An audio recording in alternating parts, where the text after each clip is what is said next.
Hello, Kamalanyugenyos! Mabuhay! I'm Peter. And I'm Rhea. Nabisita niyo na ba ang bayan ng Kamalanyugan? Kung hindi pa, Tara! Tuklasin natin ang mga pinagmamalaki ng bayan ng Kamalanyugan.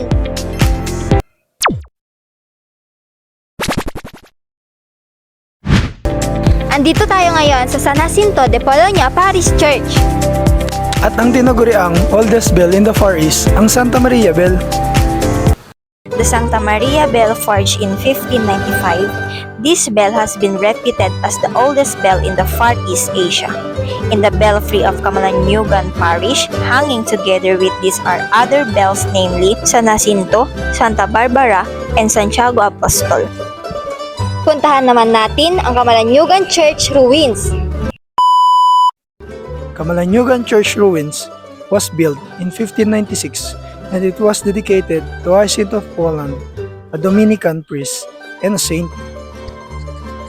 It was destroyed on October 7, 1845 by a powerful typhoon accompanied by a strong earthquake that shocked the province.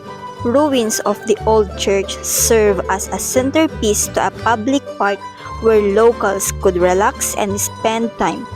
Sunod naman nating puntahan ang Spanish Colonial Horno. Tara!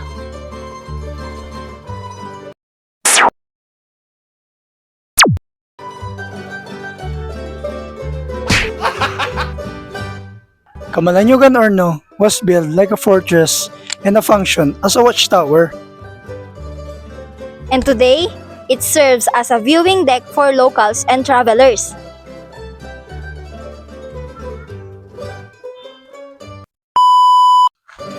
At kung magandang tanawin lang din naman ang pag-uusapan, meron din sa Kamalanyugan. Kung saan tanaw natin ang bayan ng Kamalanyugan, pati na rin ang bayan ng Apari.